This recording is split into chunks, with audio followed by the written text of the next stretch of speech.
When I pull up on you, then I might swear, ayy. Double off deuce, ayy. That just might work, ayy. When I pull up on you, then I might swear, ayy. Double off deuce, ayy. That just might work, ayy. That just might work. Welcome back to another episode of the Michel Matters Podcast. I'm Jocks Michel. And I'm Jackie Michelle. Welcome back. Hey, guys. Episode 47. Another one, we're dialed up, ready to go. Yeah. Catch us up. What have we done? What have we not done recently? So we went to New Jersey. Yes, that was fun. For your aunt? Yeah, that's my aunt. Ish. It's my cousin. Second aunt? She's not your aunt at all. Okay, fine. My second I mean, cousin. really. She's like your mom's cousin. Right? Whatever that is. Yeah, Isn't that? I call that my aunt. So that's your My cousin. mom's cousin. So, but I get it because everybody's your aunt after a certain age. Exactly. So, it was her 60th birthday and it was a surprise party. Kind of a surprise.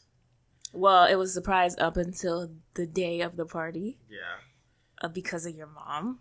So. Really because of your cousin. Yeah, I blame my cousin. Yeah. So we all went up to New Jersey Friday. And my mom, of course, wanted to go to the store to go. I don't think she They bought went to anything. Burlington.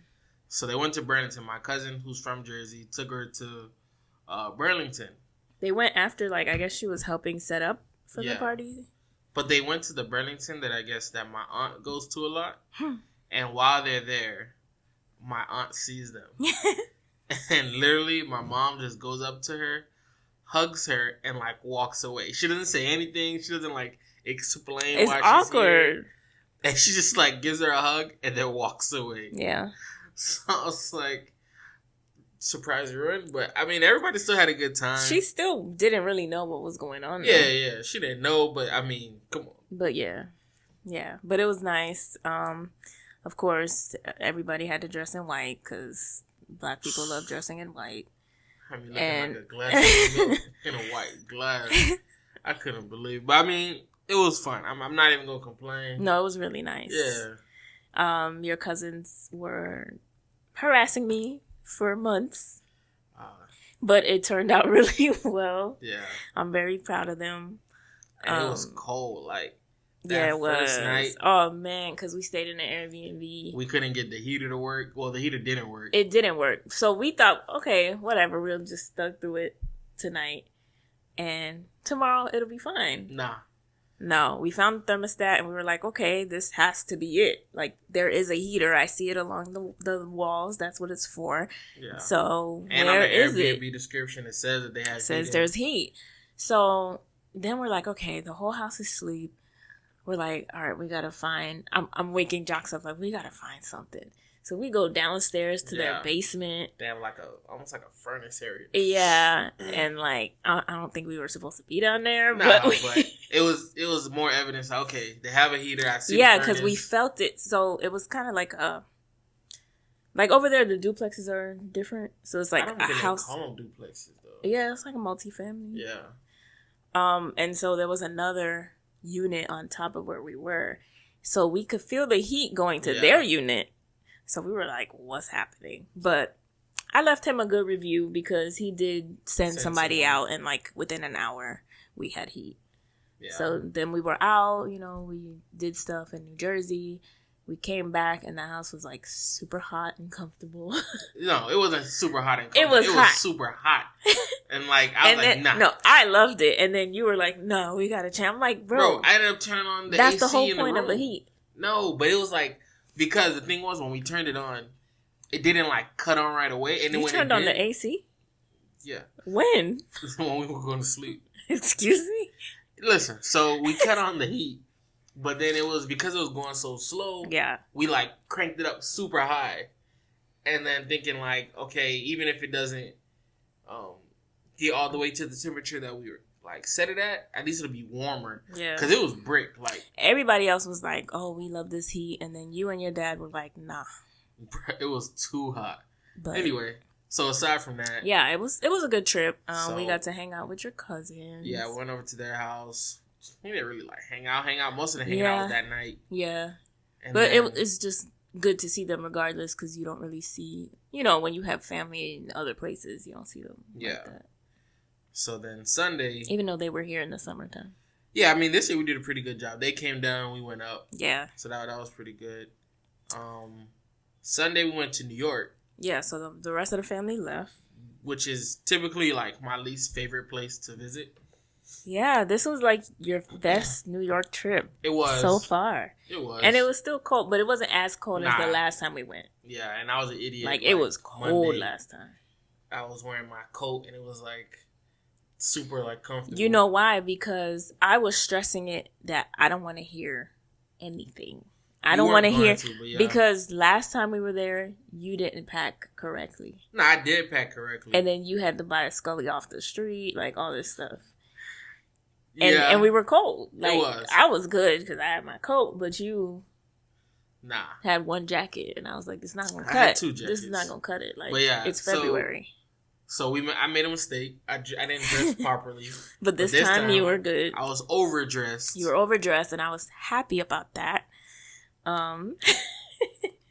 She was the one who didn't have to walk around.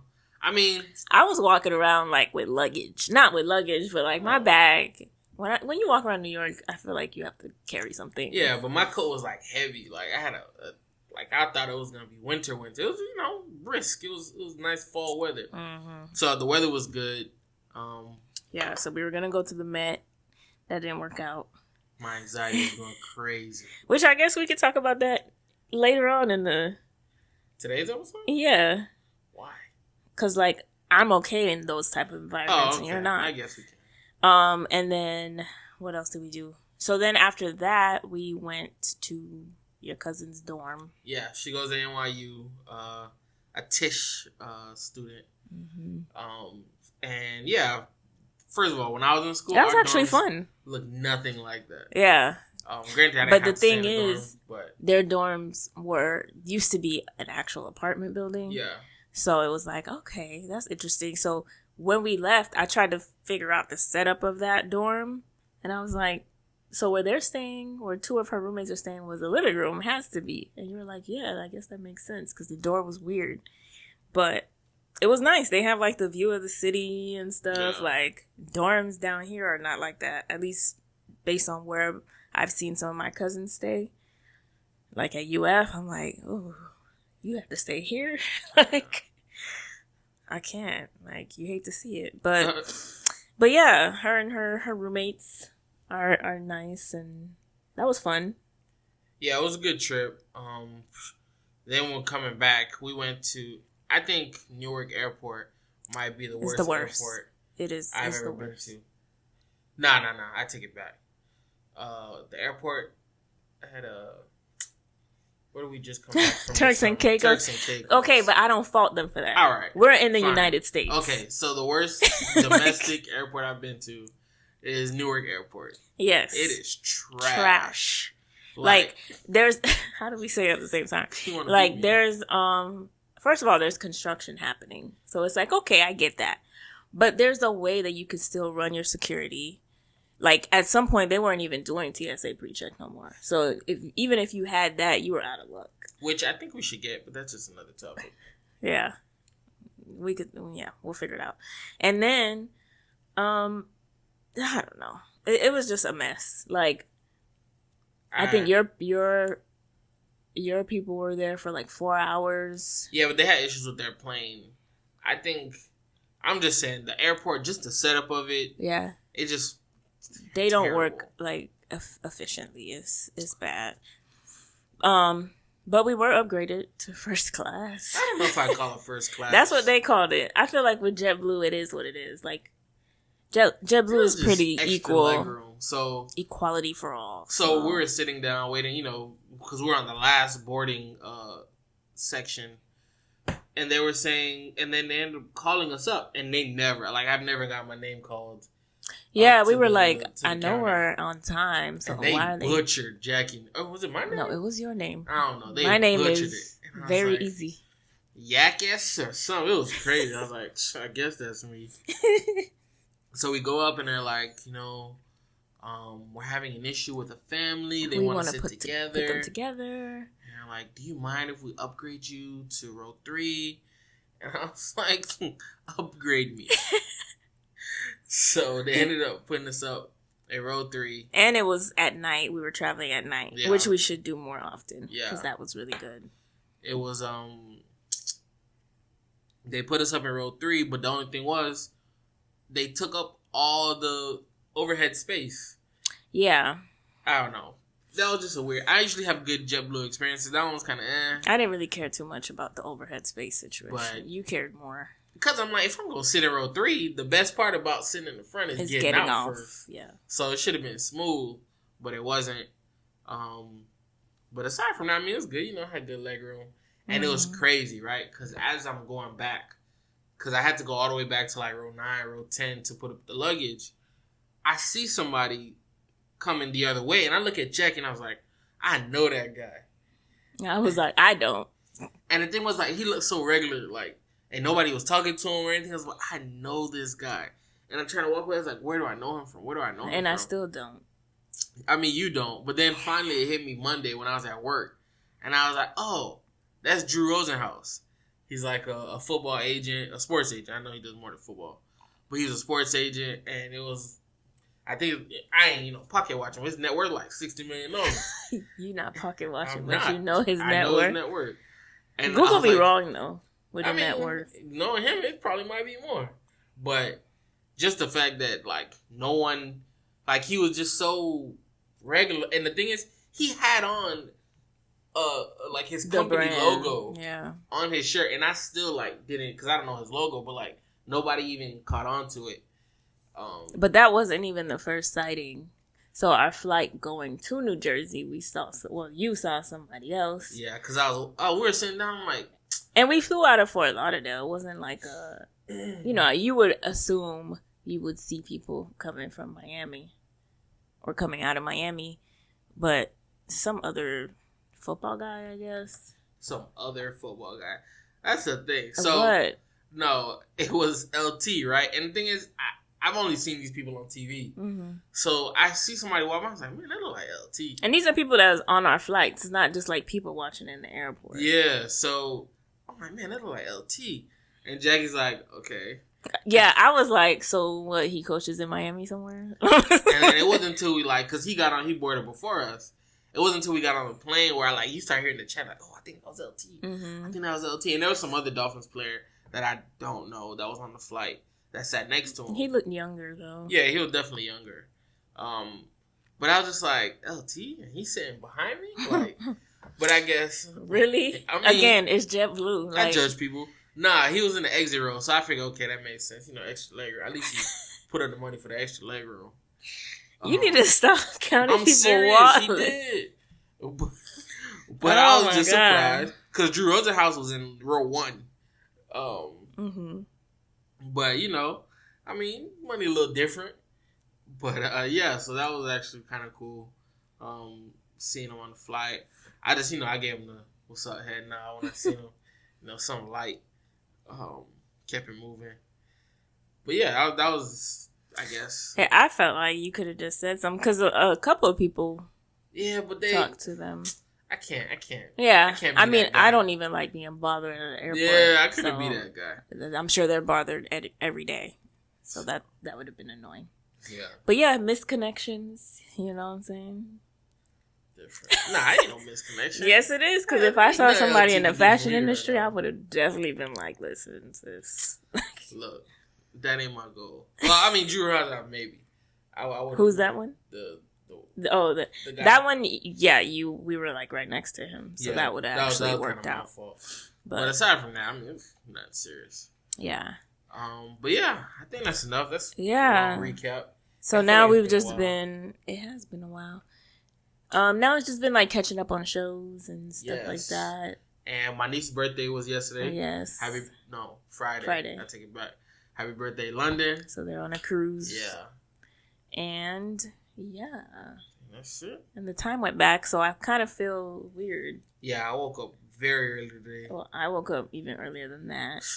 I don't get it, but because I looked at the time and I was like, 5 o'clock. This doesn't. Why am I so awake? And then when we went to the kitchen, we were cooking breakfast together. I was like, did the time go back? Because I'm looking at my phone. I'm looking at the oven time. Yeah. And you were like, oh, yeah, it did. I'm like, that makes sense. So now I'm kind of out of it. But today would have been a great day to have a nap. It would have been. I just don't like napping. I feel like I'm going to miss something. I mean, I feel that. Yeah. It's just inevitable for me. When I watch the Dolphins play, I nap. Like, I cannot help it. I always nap when I watch the Dolphins Why? play. I don't know why. It just always That's happens. disrespectful. It's not disrespectful. It's just the time. Low like, key, the Dolphins always play during prime church nap time. Like, yeah. 1:30 or 1 o'clock game. By 2:30, I'm That's true. And we had came from Home Depot and stuff. Like, it was a lot. So, that was, I blame the Dolphins on my nap. I had to get a little something in. Okay. But yeah. We did get a comment on social. I've actually heard like some responses to the last podcast about growing up Haitian. Okay. So a lot of people did relate. And Joy, who is actually not Haitian, but married to a Haitian, she was like, yep, only 3 places a kid could go. So I was like, she definitely understands. Yeah, for sure. But yeah, that was on Instagram. So you guys know you can send us comments on the gram or on SoundCloud. At the gram at Jackie I Michelle, or on Twitter at Coach_JOX. And you can subscribe and rate us on iTunes and support the podcast in the links listed below. All right. So, you ready? On to the current matter. All right.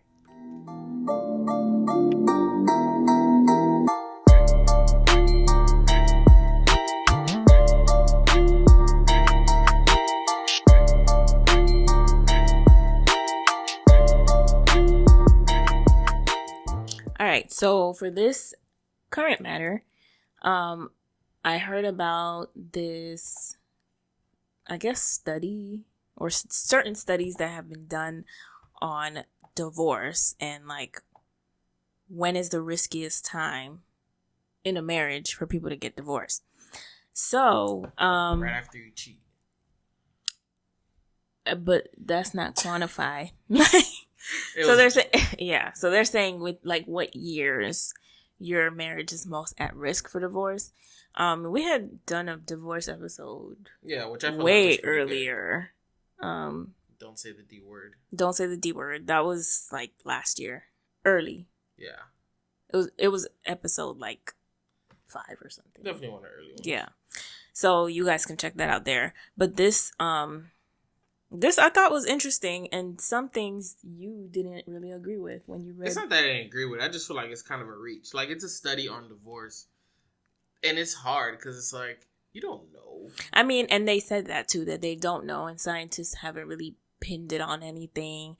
Like, there's no mathematical calculation for what year, like if you're in year 20 or your most, there's no like reason. Yeah, it's like trying to figure out why is year 7 such a high risk. Yeah, they don't have any reasons. That's just how it goes. Some of the reasons I'm like, oh, that makes sense. Yeah. But some I'm like, all right, y'all reaching. But they did say that year 7 and 8 is basically like the highest year that you're married that people get divorced. So we got 2 more good years left, baby. And it's really 7. It's really only 8 because like the divorce process takes a year. So you could file at 7 and then it doesn't even really happen until you're 8. Yeah, about a good year and a half, man. That's crazy. Yo, live it up. I can't. So, they say year 1 and 2 is high risk. Yes. Which I thought was kind of strange. I thought it was kind of strange, but I also like, nah, it kind of makes sense. Year 1 to me was like the easiest marital year. You think so? Of life. I think that was the year, like, because that's the year I'm like kind of feeling it out, trying to figure stuff out, right? So I could see how some people I could see it. You hate to see it, but I could see especially people who this is the first time they're living with each other. Yeah. Or we've only been dating, like they haven't been dating that long, so I don't really like know you as well. But it was the first time we were living with each other, but I feel like I was just excited about that. Yeah, but I mean, so it wasn't really. Like that. That's true, but it wasn't really like risky. If anything, year 1 and 2, I was still like on a high. Yeah.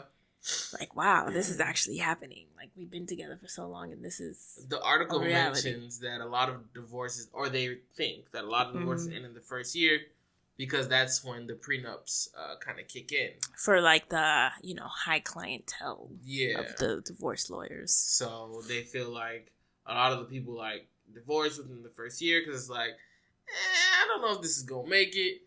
It makes sense when you think about celebrities. When you hear about like 72-day marriages or whoever it was that was married for like 2-3 days. I don't know, but at one time, or like I get Kim that. Kardashian and the basketball player. Yeah, I think that Chris was the Humphries. 72-day one. Yeah, it was like real short. Mm-hmm. He definitely was like, "Nah, I'm good." You think he was making more than her? At the time, you gotta be out your mind. I don't know. I don't know what she makes like that, but yeah, I'm pretty sure she's the one who filed. Maybe. I don't know, but I would assume. But so that makes sense, I guess, if you're like, super rich. So years 3 and 4, they considered average risk.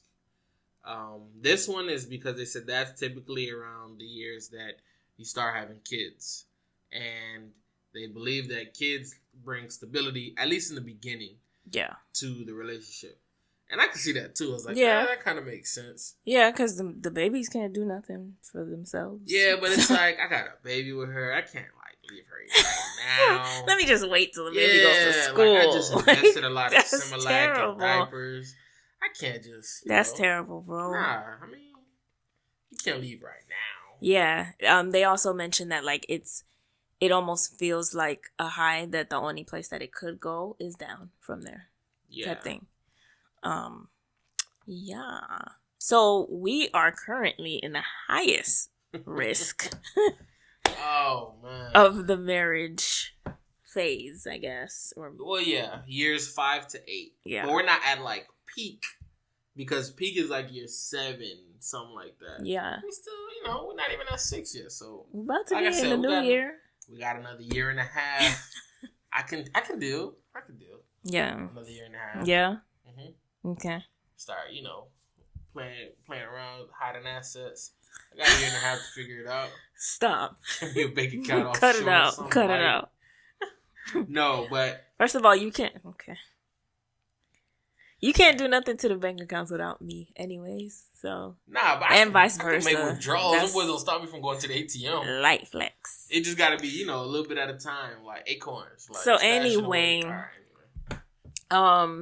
The 7-year thing is backed by like census data. Yeah, that's the thing about the. So 7 you years. Can't like that job's kind of real. Yeah. But the thing is, nobody really knows why. They call it the 7-year itch. Like, like I think I'm through 7 years. But I don't know why. I don't know. But they're saying it fluctuates. So the 7-year itch could be year 5 or year 6 or whatever. That would suck. But they're saying some people it's almost like subconscious, because they know that year 7 is the year that like a lot of marriages end, and they're saying it may play into people's psyche like, man, maybe we just hit the wall at 7 years. Maybe this is the end for us. Mm-hmm. So if you kind of like focus on that, you may almost bring it to fruition in that way. But then they also say, just like in years 3 to 4, your kids are, or you're just starting to have kids. Years 5 to 8, your kids are a little older. Yeah. So you kind of feel like, okay, well, they're a little more stable. They can handle this transition if I did decide to leave the marriage or whatever. Which I don't find that to be true. But was year 6. What? Year 6 is typically the year that women get the itch to cheat. And I was like, oh. That's weird. Why? But why? Because... So I guess men just feel they need to cheat every year? Like, what is it about year 6? I don't know, but this had nothing to do with men cheating. This was about women cheating. I'm just trying to understand why. I didn't see anything about men cheating in this whole article. Like, let us live. I'm just trying to understand why. I don't know. What would happen in year 6? Like all of a sudden, the wife wants to cheat. She getting fed up. Well, you did tell me yesterday, and this has nothing to do with cheating, but you did tell me yesterday that Solange, yes, is getting a divorce or is separated, and they've been married for 5 years. You hate to see it. So I'm like, this could be true. Hey man, I don't know. I'm just saying, be careful. Why are you talking to me and telling me? Oh, it's a podcast. Who am I supposed to talk to? But be careful of what? I don't get it. I don't know. It's just crazy. Like, yeah. I mean, divorce does happen a lot. Granted, at least we're still young, but I haven't seen it as much in our like age range of friends that we know that have been married. I mean, very few. Like, very, very few. Most of the people that I know that have gotten divorced, it was like year 1 or 2. Because I remember, this is going to seem very, like, strange, but, like, when we were getting married, I feel like a lot of other people were getting married at the same time, and I always be like... This is a fact. I always used to be like, so, we're getting divorced, right? Like, which is, like, what is wrong with your mind? I don't know. I just, statistics. Like, why would you even say that out loud? So, like, I used to be like, dang, so who finna get divorced? Because it's almost... inevitable, yeah. Right? Like, just the way the numbers play out. And I of the people that I thought of that were married, I don't think none of us got divorced yet. What? Yet. I mean, numbers. Yeah. It's numbers. I'm not being like, I'm not picking on nobody. Say y'all marriage going, I'm just saying it's the numbers. I mean, if we're talking statistics, they're saying like 50%, right? Yeah. So that means if you have 10 friends, five of these couples at some point. But I also feel like I'm in age range of, or in my close group, I think we have lower risk. Like, Why is that? If you go back and listen to the podcast that we did earlier in the year, or last year, we talked about there are certain factors that increase the likeliness that your marriage will succeed. Yes. And I think we fall into, the people that we are around fall into a lot of those categories. And a lot of people that we know that did get married and did get divorced fell into those categories. No, we can talk about that later. We're not going to talk about it on air. But I would say no. And we can handle that at another time. So, all right. Then, years 9 to 15. Low risk.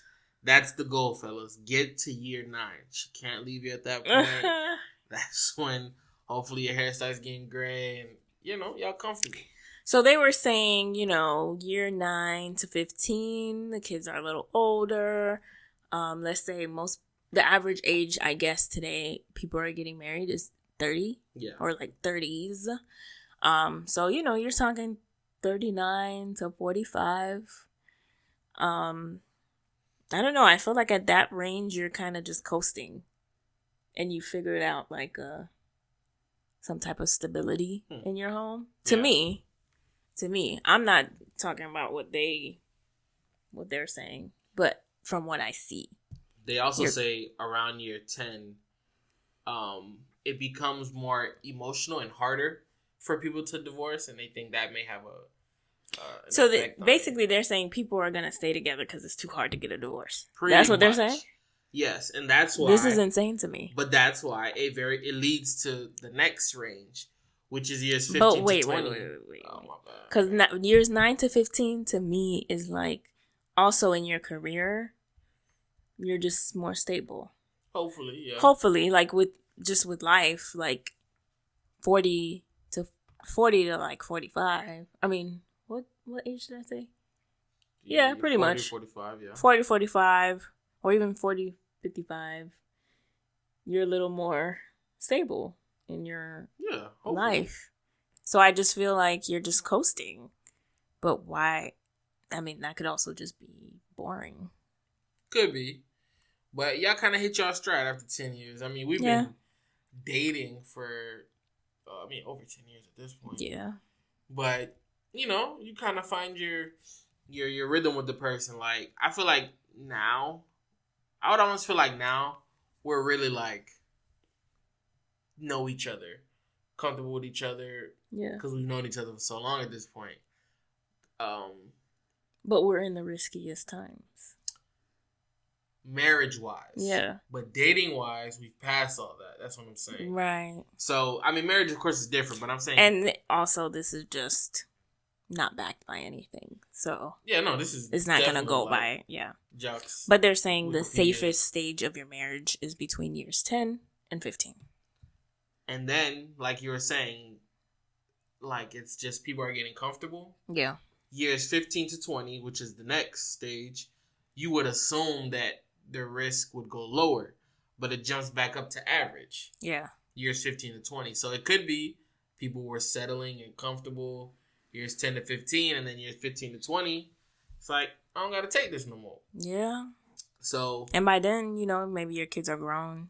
Yeah. Out of the house. I know a lot of that. I mean, I've seen it before, the whole, like, empty nesters thing where the kids are gone. It's like, we don't got to fake it no more. What do we do now? Yeah, we don't got to fake it no more. We out. Might as well live my life because it's all downhill. Like, you know, I'm just going to die eventually. So, like, and the crazy I might as well enjoy my last days. The General Social Survey suggests that men and women over age 55 are more likely to cheat. Where are y'all going? That's like, disgusting. I'm so confused. It's like, where are y'all going? Like, 55? Come on, man. Chill out. You should be done. Like, you should be done at this point. I can't even really, and this could just be like the younger side of me. I cannot imagine 55-year-olds having sex. 55 and up. Like, that's just, nah, that's not true. That's wild to me. Like, because I can name some 55ers, and when you think about it, like, they're not that old. They're old. I ain't gonna go into names. But yeah, they're not that old. 55 is not wild. But it's not wild, but it's just so not what I want to think about. From the article says, a lot of people say, I've been unhappy my whole life. I don't want to spend my last years unhappy. That's what I'm saying. Now, you know what I'm saying? Like, my 401k is fully funded. Hopefully, I have my businesses up and running. My home is paid off. Hopefully, everything is set. So it's like, let me chill and live my life. Like, I don't want to be with you. Nah. When we were struggling and things were going good, you want to stay with me. But now when we kind of, you know, at a point where we can relax, now you want to leave? Yeah, but I feel like people know. People know even from years 3 to 4 if they want to be with each other for the rest of their life. You know what I'm saying? But if you just draw that out for the sake of kids, assets, money, not paying for a lawyer, you come to year, 20, 25, you're like, I'm done. At that point, if you want to leave so bad, go ahead, leave. Leave all the stuff too. If you want to leave that bad. Well, that's why you have lawyers. See? They're not going to let you do that. But I'm just saying. So it's clearly not just about your happiness. I get that part, though. Because it's like, if you were bored for 10 years of your marriage, then of course you're going to want to leave. I say thug through it. Thug through it. To the grave. Yeah, why not? That's what I'm going to do. Whatever. Anyway, if you want to go read the article, we'll put the link in the description. Yeah. It's pretty interesting. Final thoughts. I just feel like all of these stages that they're describing is people that want to get a divorce regardless. So it may not really pertain to the main public, the general public. Yeah. Who are actually married for a purpose. And yeah. I mean, it's all, we were laughing and having fun or whatever, but this is like, this is crazy to me. Yeah. Like, all I got is, I got 1.5 years left. Y'all boys pray for me, man. Just make it through. But we're like kind of in the trenches, I would think, based on this little article. Yeah. I make you happy. But based on this article, we're in the trenches. So it's like, if we know that we want to leave now, might as well leave. If that's the case. Like I said, if you want to leave all the stuff too. That's all I'm saying. All right. Anyway, yeah, we'll leave that. Matter. All right.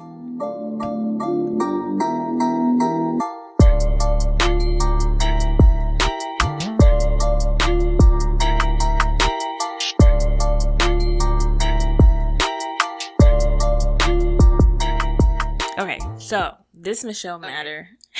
Sorry. Really? I couldn't help it. So this Michel Matter, we are Well, I'm kind of Yo, you good? Stop. You good? Yes. Come on, man. Yes. So I'm kind of feeding off of our current matter, All right? We were just talking about divorce a little bit, and a lot of it. Yeah, a lot of it. I'm tired. And mainly when we hear about people getting divorced, the reason could be irreconcilable differences, right? But I feel like... Which is a cop-out, but go ahead. It is a cop-out, but legally they say that because it doesn't it's like a no-fault type of situation. I had to, like, Google that. So, Google. She's Googling divorce terms for... Because I was about to talk about it. Oh, okay. Whatever. So, I feel like every relationship has irreconcilable differences, though. Yeah, but what do you think are common irreconcilable differences? Like, because I feel like that could be anything. Exactly. So, to me, I feel like that kind of goes into the different personalities that people have within a relationship. Mm-hmm. Because you're never going to be in a relationship, and I try not to say never, but I feel like this is just what it is. You're never going to be in a relationship where the person is the same as you. What? No, because now you got me Googling. So I was looking up different types of reconcilable differences, and this is trash. Go ahead. Okay, so it says lengthy, long-distance separation due to work or other factors, financial difficulties, of course, emotional damage. Mm-hmm. What does that even mean? It could be emotional abuse. Oh, okay. Or toxic relationships. Maybe that could be real. And loss of trust in the marriage. Cheating. That's cheating, though. Is that irreconcilable? I guess it's irreconcilable.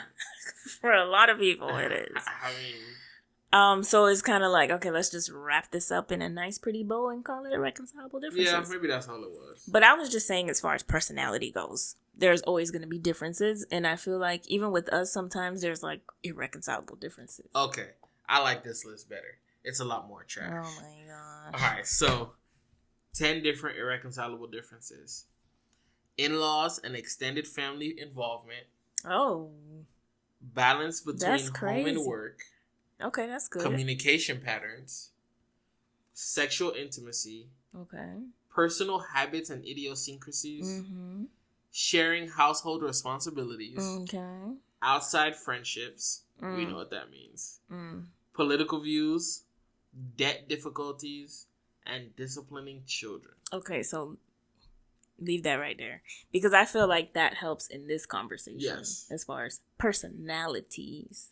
Differences in personalities going into a relationship and marriage. Okay. So like, I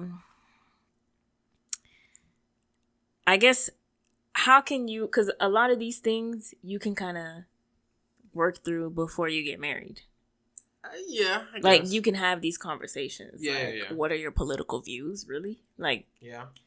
I would not accept a proposal if I didn't know what your political views were. So, like, what can you do to figure out these different personalities before getting in a marriage? I mean, talk. It sounds so simple. Yeah. But, like, I guess it's one of the benefits, though, we dated since we were, like, in high school. Mm-hmm. So we've had a lot of conversations going up into marriage. But one thing, and it's just, like, we used to talk on the phone, and you always used to do this thing where you used to be like, all right, so I have a list of questions. And I hated that game. I hate it here. I hate it here. No, but I hated that game. And I was like, but the thing is, it always would lead to, like, you know, real conversations. Yeah, but that wasn't a game. Okay, so we were... So it was a game for me, but he was out here with a motive. No, so you remember... Well, remember, it happened today. We were listening to another podcast today. Okay. Where this guy was telling the listeners that his wife had came over and they were, like, reading the Bible. Mm-hmm. And she opened it up to the, you know, love is patient, love is kind, blah, blah, blah. Basically. 13, yeah. Okay, thank you. Sword drills. And she was like, she was like, love is patient. You're not that patient. This is what you did last week. That shows you're not patient. And he was just like, she read him. Yeah. So that was kind of like my version of that. Like, I need to know who you are. Like, I need to know what.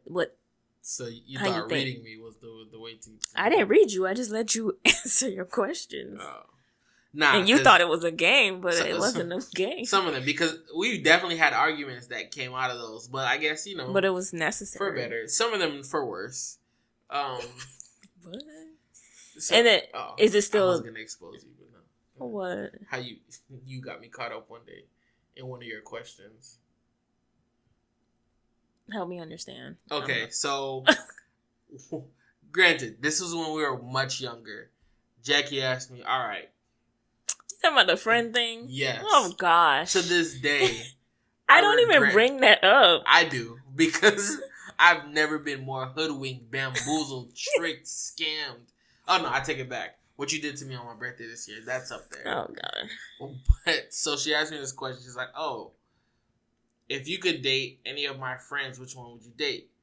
And I promise you, for like a good 30 minutes, I gave a variation of, I will not answer this question. Mm-hmm. Move on to the next question. Why are we still talking about this? No one. So for 30 minutes, she wore me down. Finally, at the 31st minute, I said a name. This name will not be repeated. But I said a name. And with no hesitation, she says, I knew it. Fellas, I promise you, if you are ever in this situation, stay strong. Mm-hmm. I'm with you. Text me. I'm here for support. Stay strong. My, how times have changed. So, because I know that wouldn't be your answer today. For sure. My answer today is no. My answer today is no. Yeah. It was no one then. But, yes. But, it's just a random question. But I guess the long or the short is communication, like talk. Yeah. But ask, like, real questions. It can't always be, what's your favorite color? What are 3 places that you always want to visit? And who cares? Because that's one of those things I still don't really know. Like, I remember it was either red or black or blue. But I can't. Yeah. Like, today I can't tell you what his favorite color is because you're a grown man. Yeah, like, who cares? What the hell is a grown favorite color, right? But... No, but I'm saying, like, have substantive conversation. Yeah. And don't be afraid to have, like, the real talks. Because I think most people don't. Like, there's a lot of things, and we always have this, like, Americans don't like to talk about. Like, we don't like to talk about religion. We don't like to talk about politics. And money. But, like, when you're getting married, those are the talks that you need to have. Yeah. And hopefully before you get married. Not hopefully. You have to have those before you get married. For sure. So the way you explain that situation kind of goes into one of my personality traits is that you talk too much. I am persistent. Oh. And persistence, like, edging into annoyance because I need an answer. And you're not like that. You're very much like, all right, well, we'll just let it go. Like, so did you just say that you're annoying? Yeah, I could be annoying at times. Oh, all right. You have your annoying moments, but listen, then I take it too far. We're talking about you right now. Yeah, I take it too far. So you know that you take it too far sometimes? Yeah, I do it on purpose. Okay. So, like I did it today. Good to know. When I was waking you up to do this.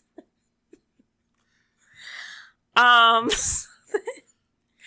my thing is, the differences or your irreconcilable differences can bring you together or tear you apart. And in that scenario, it brought us together because we ended up having an actual conversation. Today? No. Oh. What you just described. Oh, yes. About that. So, we also brought up earlier that we were going to go to the Met, or we went to the Met. Yes. We were in line to purchase tickets. Yes, we were. To go see an exhibit at the Met. And I just saw that Jox was so uncomfortable. Okay. And for me, I'm just like, it's going to be the costumes from the Met Gala. And I'm going to see, all this stuff. And I wasn't really that excited to go because it was your cousin that was like, oh, yeah, you guys should go here or whatever. We had, I guess, time to waste. So we were like, all right, why not? But he just looked so uncomfortable, and I was just like... But let me explain. It was crowded. Okay, so typically I'm cool, right? Like, I'll do things, and I'm very big on... I know I'm super laid back sometimes, and when I go on vacation, a lot of times for me, I think of... Like, I separate vacations and trips. So, I prefer vacations because to me, a vacation is I'm relaxing. I ain't doing nothing. Ain't no itinerary. Like, you know, I'm just living life. Mm-hmm. Trips, I understand. They're important. Like, you want to go somewhere and see certain things, do certain things. You know, the world's a big place. Go see the world. When we went to New York, I didn't have plans. One, I didn't even know we were going to New York. That's true. It was kind of sprung on me. So Another one of my personality traits. And then, so we ended up going to the Met Gala, and I was cool. I didn't want to go. I'll be honest. I did not want to go. But I don't like to be like I try not to let my like personality trait of not caring or being like super laid back hold me back sometimes from seeing and doing stuff. Like, that's the thing. There's a lot of things I wouldn't have done if it wasn't for Jackie. So even though I know I don't... Say that again? Anyway, even though I know I don't want to do certain things, yeah, I do them because in the long run, I will remember it and enjoy it. Like, so I a lot of times I put my personality, like my own ego or my own thoughts aside, and be like, look, you don't want to do this, but you will enjoy it. Like later, like you look back and like, I'm glad I did that. So whatever. I was like, we're going to the Met. Because they was asking, like, oh, where do you want to go? I was like, I don't want to go anywhere, but I will go anywhere. Because I know how I am. Yeah. So don't let my, like, mood or attitude change where we go. Like, let's just go somewhere. I'm going to go. And then when I get there, I'll probably like it. Yeah. But, yes, I don't want to go. It was also raining that day. So we get there. And we go in. And I'm like, I'm good with, like, order and discipline. Like, to a degree, and like, you know, personal space, things that New York has none of. And we get to the Met, and we go in, and it's like bedlam. Like, it's 50 million lines over here. It's like 30 million lines over there, and there's no like barriers to separate the different lines. So it's just one big group, and it's like 8 kiosks, and we're all trying to go to it. You don't know who's in what line. And, like, I'm standing there. So, first we go one way. And, like, oh, no, you go over there. So, because you pay a different price if you go over there. So, we left that line. We moved. And then it was just chaos. And finally, I just somehow got us to the front of the line. And then, like, as I'm standing there, I just feel there's just people bumping, boom, boom, like trying to get. Because that's the only way you can get to the front. So at this point, I'm just like, let's go, let's go. And I just look back and I'm like, one of you hit me one more time, and then Jackie just like turned and looked at me. She's like, "Are you okay?" And I'm not gonna lie to you, I'm not. Like, I'm struggling right now. Like, I'm losing it. So we finally leave, and this is one of those things where it's like, I don't know if this necessarily personality trait or just compatibility is so. I think this was yesterday. Jackie tagged me in this thing where it's like, marry someone who wants to leave functions at the same time as you. Yeah.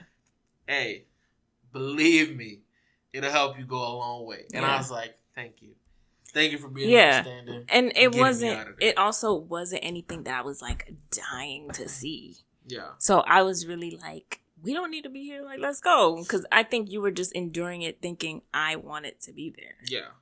And I had told you, like, nah, we don't need to. So I was like, okay, clearly you're uncomfortable. Like, I know you don't like huge crowds. Like, even for your birthday, when I was thinking about going to the game or whatever, getting tickets, I was like, he's not going to like that. But then I was like, in a suite, he would. Because it's just your people and you're away from the crowd. So that worked out. So we ended up just going to Central Park. Yeah, which was cool. Yeah, even though it was raining. Yeah. And we might have gotten lost. You didn't really get lost. I mean, it's hard to get lost there. Yeah. Just walk around. It's just a bunch of trails that you're just like, where are we going? But I guess that's one of the examples of like our two different personalities and how we kind of make them work together. Mm-hmm. So, like in that situation, like I was saying, I'm very like laid back, and I'm not super adventurous, I would say, but Jackie is, and I think in a lot of relationships that could cause like a problem, or one person always wants to do stuff and the other person doesn't, and then they're always at odds. With us, I try to be reasonable in like being open to stuff. So like, Jackie says you want to do this, I know I don't want to do, because a lot of times like, and I say it like, look, I do a lot of stuff I don't want to do because I know it's good for me, or I know I should do it. Like, so I think that being like reasonable and being like always willing to negotiate and cooperate really goes a long way with irreconcilable differences, quote unquote. Quote unquote.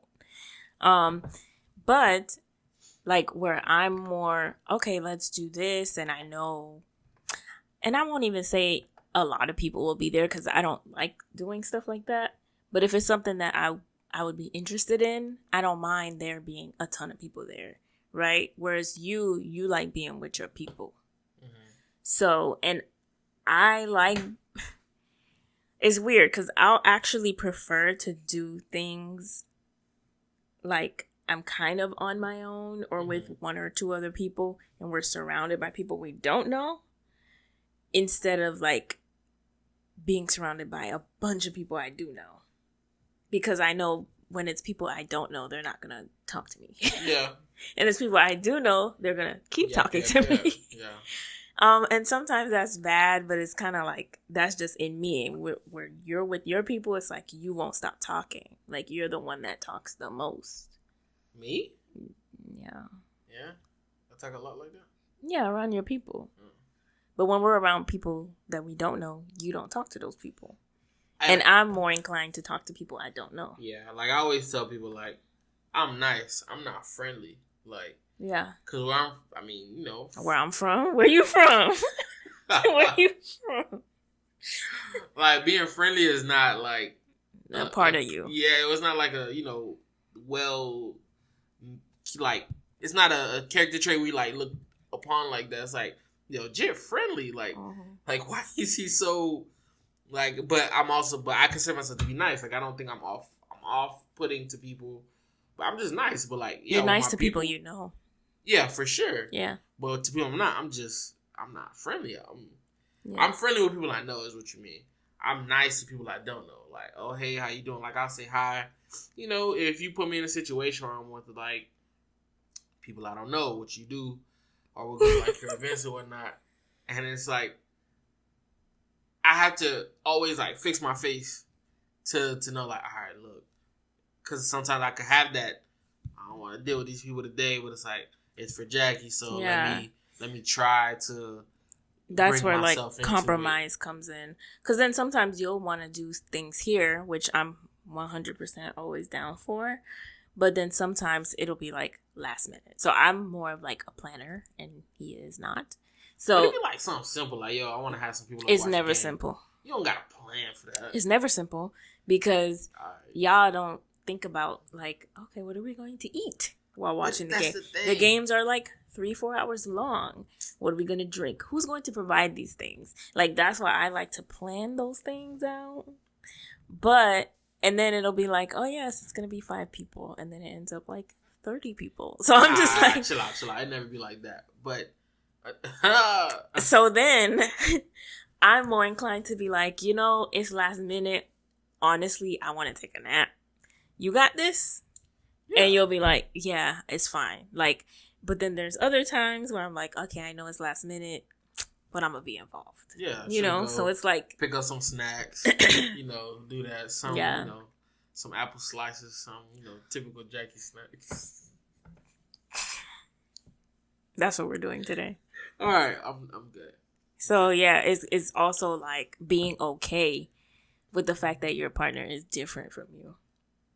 You know what I'm saying? Yeah, but one thing, and it's something I kind of like thought. Because even when I have clients come, you're like, yeah, okay, just let me know when. No, I just get missing. That's just my personality. Like, that's not even personality. I try to think. I don't know if this has anything to do with anything, but when you have clients come, for anyone who's probably been in my house, like, why is he never there? And do they see my truck? But it's because it's mostly women. Yeah. And I don't want a woman to feel uncomfortable seeing me. I want them to feel like it's as much of a business type setting as it can be. So I get missing. So it's like, so they feel comfortable with you or not. So I just get missing. But I was going to say, how do you think your personality has changed since we've been married? Because that's one of the things. A lot of people like, this is not the person I married, right? And that's how people, or that's a lot of the problems are perceived. Because a lot of times, I don't think it's that the person necessarily changed. I think maybe you just didn't know him as well as you thought you did. Oh. Because, I mean, I think we talked about this before, is when you meet somebody, typically the first, 3 years, you meet their representative. Like, you don't really know them. It's when you put people in, like, different situations, pressure situations. It's like alcohol, stress, and sleep put you in, you find out who people really are. I think, how has my personality changed? I think it's just evolved to be more mature. Because when we met, we were so young. So I probably wasn't as outspoken then as I am now about certain things. And also different situations bring out different things. I'm trying to think. Like when we were dating, or are you just talking about throughout marriage? I mean, throughout marriage. Because it's like, do you feel like in any area? I feel like I've been the same throughout marriage. You feel like you've been the same? So far, I mean, I feel like again, I've just been maturing. We've kind of adapted to each other. Yeah. And then I wouldn't say our personalities have changed. I just feel like our attitudes maybe have changed in certain areas. Yeah. Because like I said, like I tried to be a little more adventurous than I typically would be. Yeah. I tried to be a little more laid back. Yeah. I say that. I agree a little bit. Yeah. A little bit. Like laid back, but with structure, if that makes sense. It don't, but all right. Like when people come here, I don't feel the need to like, oh my God, I gotta clean my house. I gotta do this. Okay. Yeah. Or like, I gotta put this on or whatever. Like people come here and I'll be in my pajamas. And it is what it is. Like, I would say another thing, and it's not just typically just our marriage, but in just our interactions with each other and how much, I would say certain areas where I've changed. We talked about something, we heard about something today when we were driving home from church. It was maybe it was on our way to church. It was on the podcast. The guy was saying like, it's a quote from Devon Franklin that if a woman is meeting a man's emotional needs, he's courting chaos. I feel like if a woman is meeting a married man, yes, a married man's emotional needs, he's courting chaos. Mm-hmm. I wouldn't say this has affected me since we've been married, but I would say from before, I may have gone out and sought out that like, oh man, I go to so and so about my problems, or all right, man, and then I think since then I've become way different in my approach to outside women. I've definitely I wouldn't say cut off, but I've made it clear to certain people like the limits and boundaries of our relationships. Yeah. And I feel like that's something that was outside of my personality prior to getting serious with you, because I didn't like entertain a lot of like female interaction in that way. Oh, you're talking about before marriage. But I'm saying, but I'm just saying like just a personality change that I needed to be married. Yeah. Because those are the kind of things you can't bring into marriage. Right.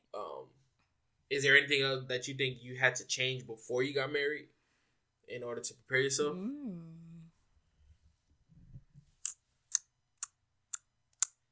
are you thinking?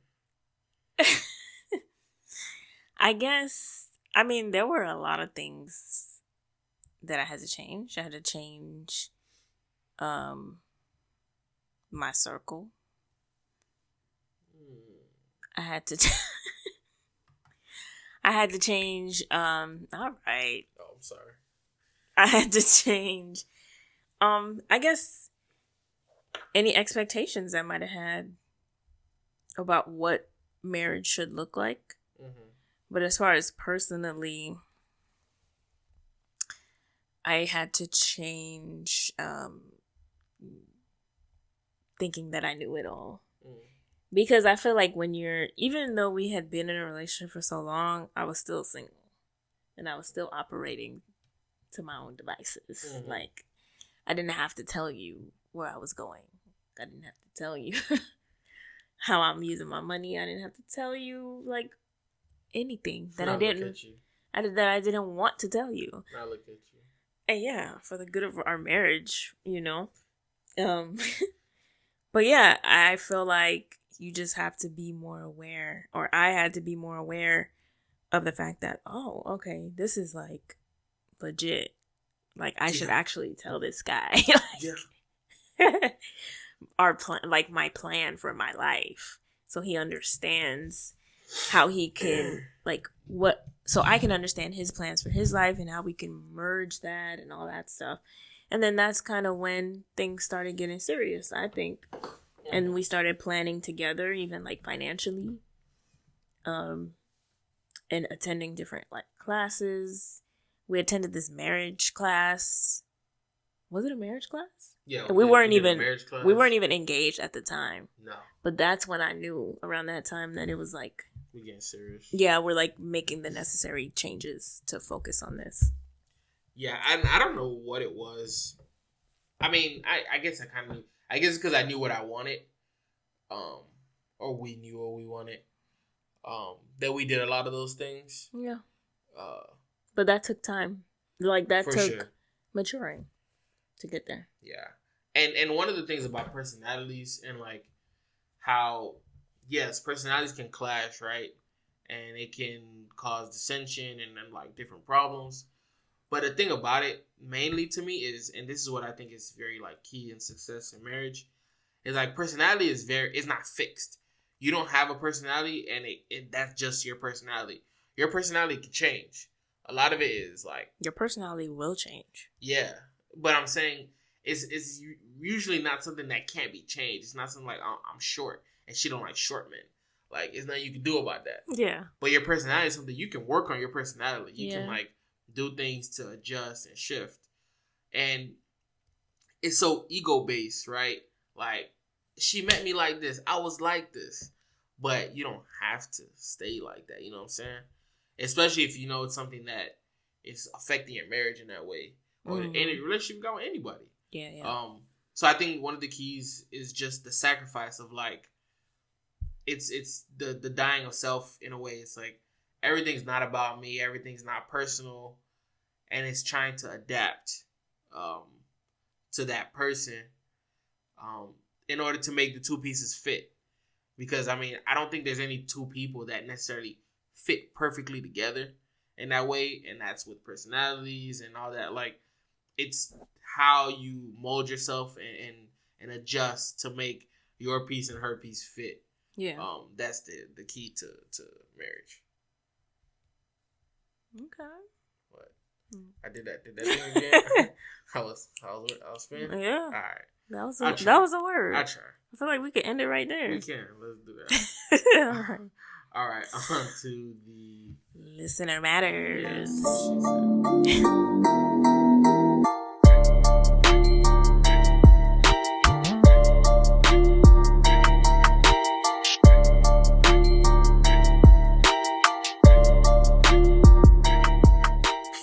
So for this week's listener questions, we have two, I believe, that we have chosen out.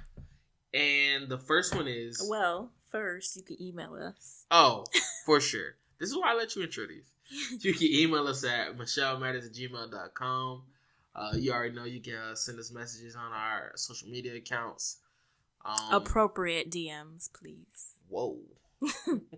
Who sent my wife inappropriate DMs? All right, go ahead. Nah, let's hold on. No, nobody. But I'm just saying. I'm just saying. Okay. You can send us your questions in the DMs. Yeah. But don't let it go down in the DMs. Yo, why are we going back to that? Just let it go. All right. So you got some questions from Instagram, right? Yes. Okay. All right. So the first, I guess it's a 2-part question. It was one is how often do we argue, and was there a period of time where we argued a lot? I mean, you tell me. I'm answering. Oh, I don't feel like we often argue. Unless what we just did about the DMs was an argument. Because that's not a defined argument, yeah, right? those are like our arguments. Those are not our arguments. Yes, they are. We have real arguments here in this house. Okay, what was the last one? That way we can tell them how often. Oh, I gotta think. I mean, yeah, because they're not arguments. I don't know. I know we be arguing, but it don't be like that. All right, so okay, I don't remember the last time. We don't argue that much. But I also think it's because of personality traits. I also think I think it's mostly just personality traits because a lot of times I could start arguing if I want to. One, this is not my personality trait. I ain't into all of that. Yeah. So a lot of times it's like, all right, I'm gonna eat that. I'm gonna thug through that one. I'm not gonna make a big deal out of certain things, because a lot of times it's typically not worth it. Most arguments are not worth it. When you look back, most arguments are not worth it. Like one day, literally, me and Jackie had an argument about where we're going to eat to the point that we had to pull over and like have a real like, yo. Okay, and when was that? I mean, because that might have been our last argument. That was not our last argument. But we're arguing about when we last argued. Is this an argument? This might be. No, because like, no, but when was that? That was like in the summer or that was in the spring? Because I remember, my parents were on their cruise. Dang, that might have been even earlier. That might have been the spring. Yeah, that might have been earlier than that. Yeah, it was a while back. But that was not our last that argument. was like an actual argument. Where are we going to eat? That was a knockdown. Like, I can't even believe. I feel like embarrassed. I think we mentioned it before. Yeah, we have. And I'm ashamed of the people we were that You should have been, because you should have been told me where you wanted to eat. I did. And then like halfway through, she's like, I don't like that place. And I was like, all right, let's pick another one. And then we ended up at like Carrabba's or something. Trash. It wasn't trash, but it was we could have did better. But granted, I'm good. Oh no, we did have other arguments. Not like where we were gonna stay in New Jersey. They weren't necessarily. It wasn't necessarily an argument, but it was like disagreements on how people. I think that was just you doubting yourself, and I was just like, bro, pick one.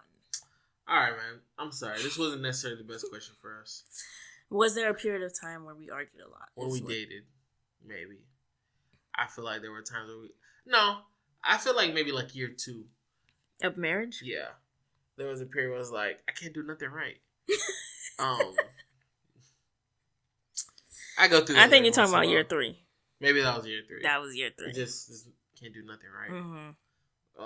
Yeah, and I had to like check myself because I ain't that bad. It's not always him. I ain't that bad. It's not always him. It's sometimes him. I'm not that bad. Actually, I'm really good, as a matter of fact.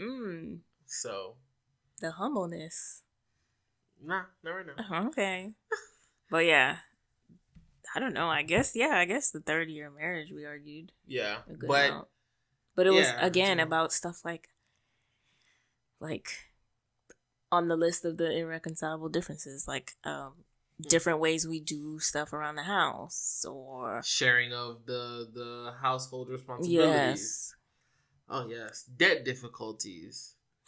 And we which is so funny. We went through a couple now, of these. Looking back, when you say debt difficulties, it wasn't that difficult. It wasn't even difficult. But she made it difficult. I did, because for me it was deeper than that.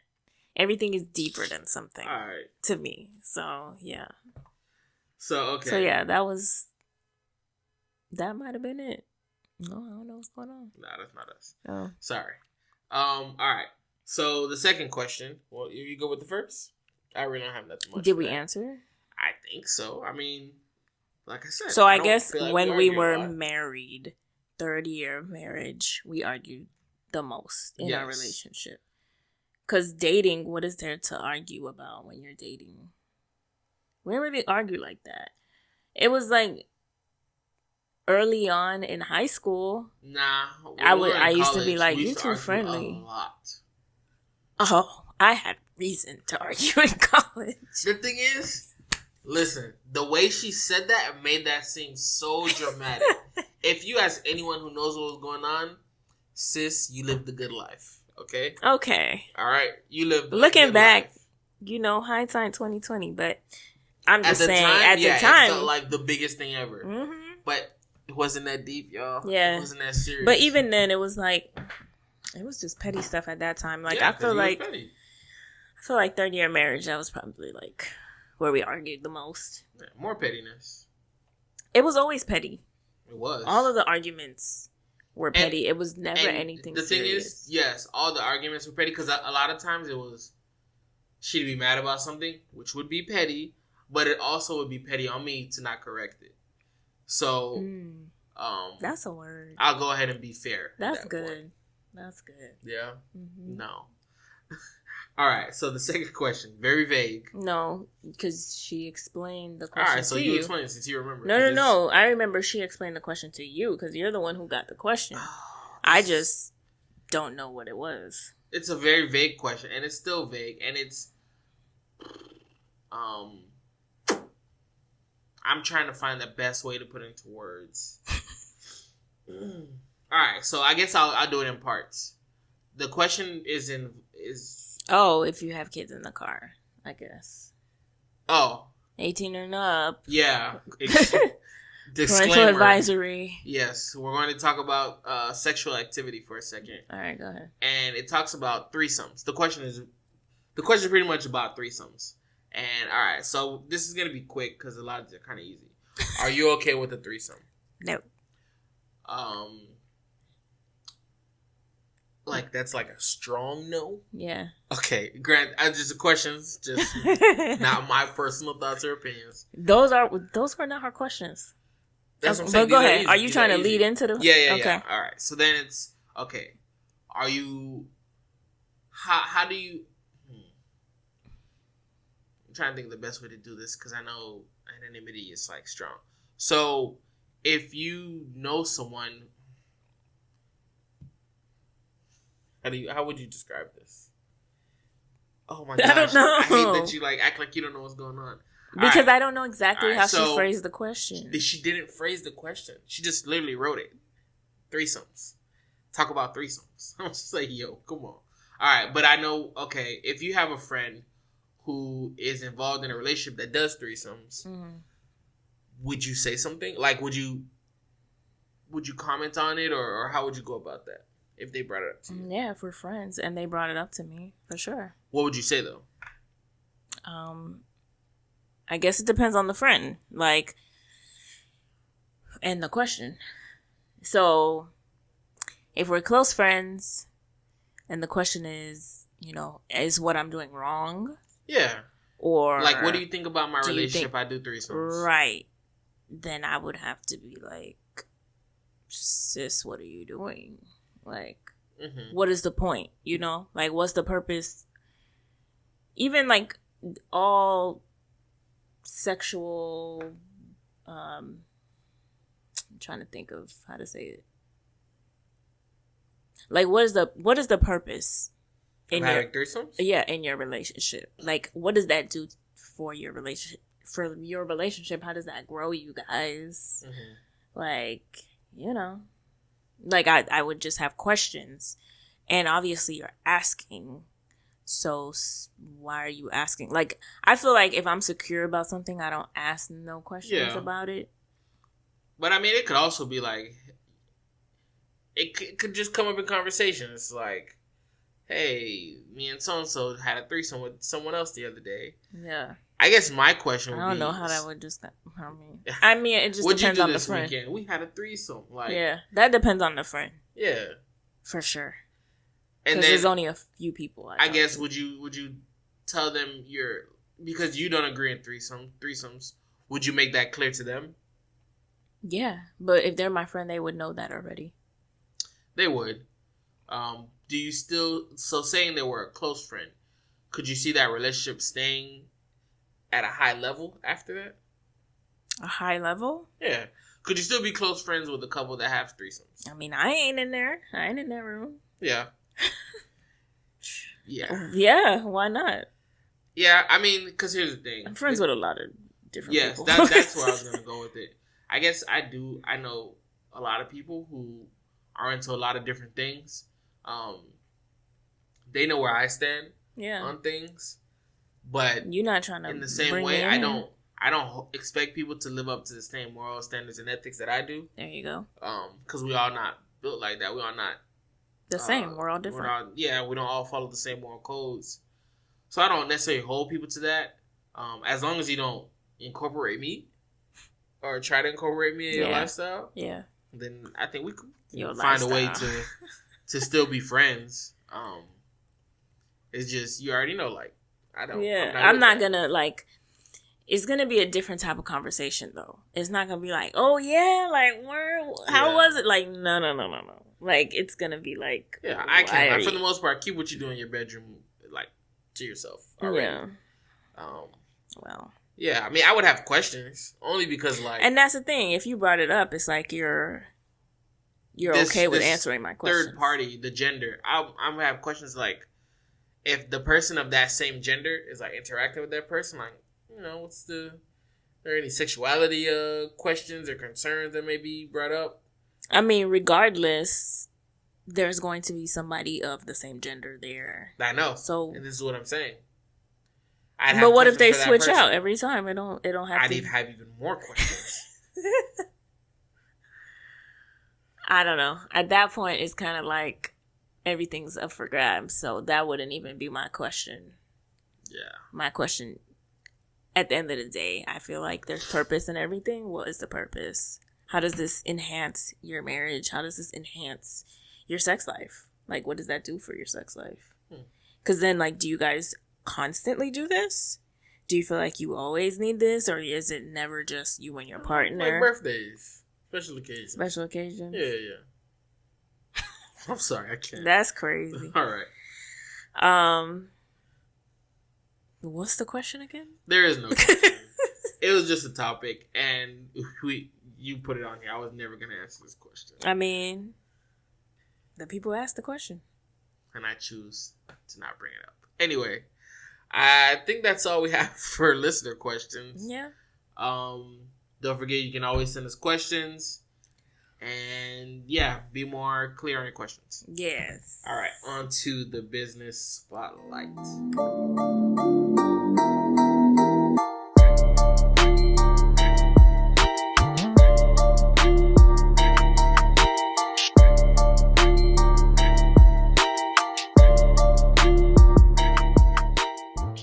All right, this episode's business spotlight is Kerry Kay Candle Co. I bought a candle from her. It's been a while. It's been a while since I've been to the Yellow Green Farmers Market. She has like her setup over there in Hollywood, and I think I was just doing groceries or getting groceries at the farmers market that weekend. And I just decided to walk around because I wasn't in a rush or anything. And I saw her setup and I was like, this is so cute. And she had like a little hammock in there and like all her candles said cool different things. Or you can Mm-hmm. I know which one you see. Or you can pick just a plain jarred candle. You can get different scents. And then there's like a sticker book and you can choose what you want your candle jar to say. And so mine said, girl, you need to calm the F down. A fact. So it was nice. It was like every time this is lit, like, oh, what a reminder. A concept. A personality. Okay. Sorry. So all goes back. A mood. You're trying to tie it all up. But yeah. I just think they smell so good. And she gave me what? The candle, it smells so good. They do. Why would you buy a candle that don't smell You're good? right.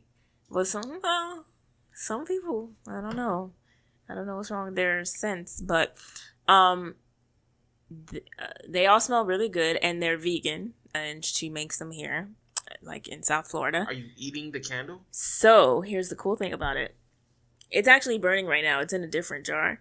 But when the wax melts, you can actually like put it on your skin and like rub it like an oil, because it's essentially just oils and you know, all, whatever else she puts in there. But yeah, you could eat it if you want to, I guess, but I wouldn't advise that. So really, that's kind of like nice. And because I don't understand, why did you advertise as a vegan candle? I'm not eating the candle. Why does it matter?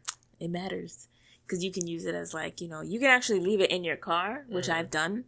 And just leave the wax, exactly. And then when it's melted and you feel like, oh, it's ashy, I'm ashy out here, you just put a little on your hand, and it just feels so nice and smooth. And the poverty, just buy lotion. No, that's not poverty. It's just different uses of one thing, which is nice.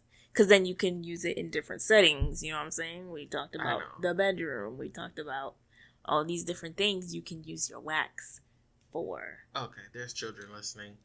And we don't know that. And we already told them to get the children out the room. But I'm just saying, since we had mentioned a bedroom idea, people. What? Nothing. Carry on. But yeah, I can pour this wax right now on my hand. It's kind of hot, but there's people watching.